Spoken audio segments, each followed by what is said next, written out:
दोस्तों सुजलॉन एनर्जी की बात करें तो स्टॉक के अंदर आज गिरावट देखने को मिली है और इस गिरावट के पीछे वजह है निफ्टी एनर्जी में गिरावट। तो बाजार में गिरावट का माहौल था, उसका असर देखने को मिला।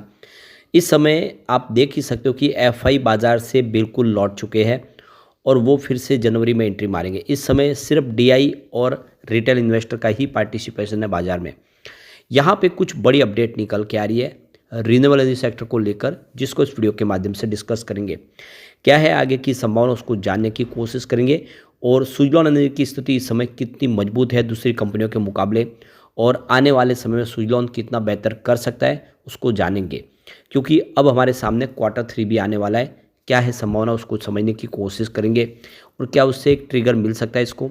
लेकिन फ्रेंड्स, उससे पहले अगर आप पहली बार हमारे चैनल पे आए तो चैनल को सब्सक्राइब कर दीजिए, एक बेल आइकॉन दबा दीजिए ताकि जब भी नया वीडियो बने पहला नोटिफिकेशन आपको मिले। वीडियो पसंद आए तो लाइक से जरूर कीजिए। चलो फ्रेंड्स, वीडियो स्टार्ट करते हैं। मैं हूँ आपका दोस्त एस.बी. दवे और हमारे अपने चैनल ऑनलाइन कमाई में आपका बहुत बहुत स्वागत है।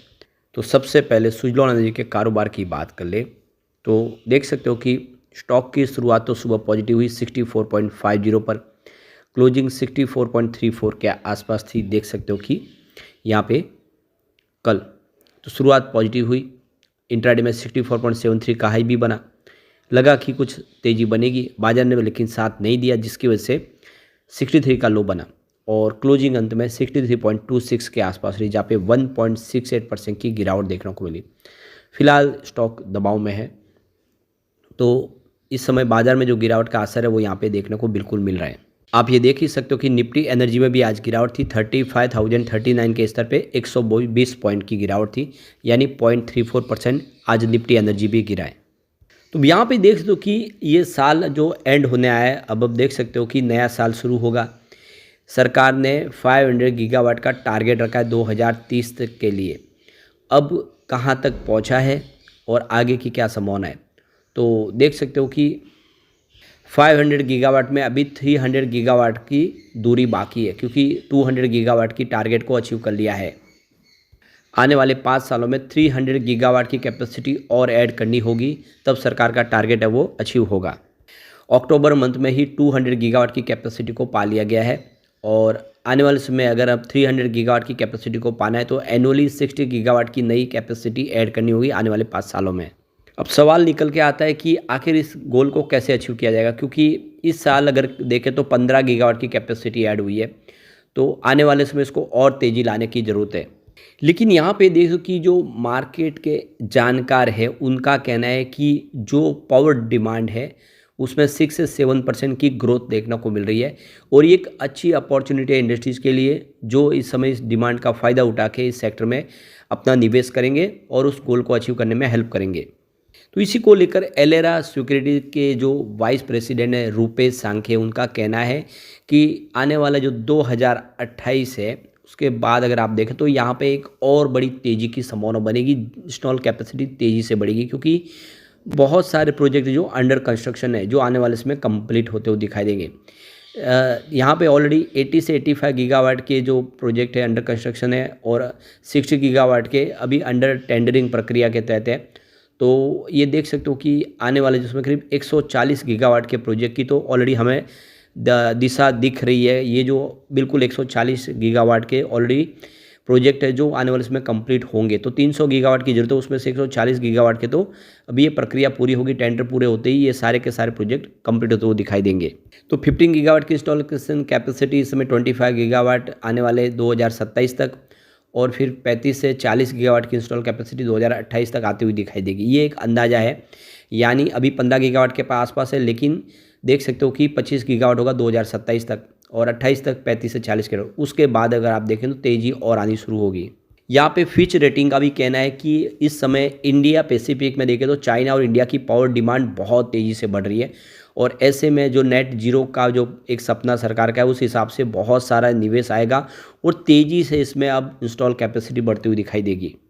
तो यहाँ पे फिच रेटिंग ने जो एक अपना अनुमान लगाया चाइना और इंडिया की जो देख सकते हो कि ग्रोथ, जीडीपी ग्रोथ को लेकर, तो इंडिया की जीडीपी ग्रोथ अगर आप देखें तो 6.5% के आसपास और चाइना की 4.3% के आसपास रहने की संभावना बनी हुई।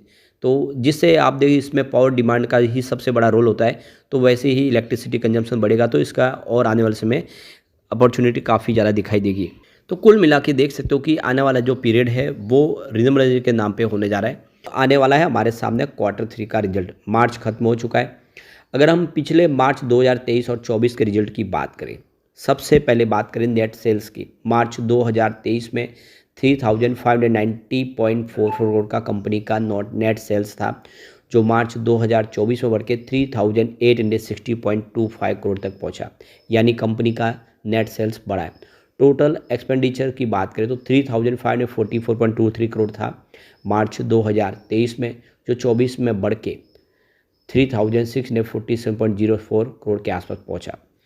कंपनी के ऑपरेटिंग प्रॉफिट की बात करें तो 46.21 करोड़ का था मार्च 2023 में, जो 24 में बढ़ के सीधा 213.21 करोड़ तक पहुंचा। ज़बरदस्त वृद्धि हुई, ऑपरेटिंग प्रॉफिट काफ़ी शानदार बढ़ा है।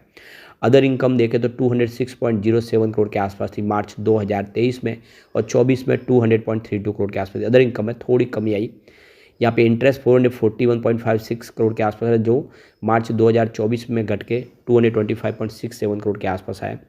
डेप्रिसिएशन 190.04 करोड़ रहा है, और मार्च 2024 में 119.57 करोड़ रहा है।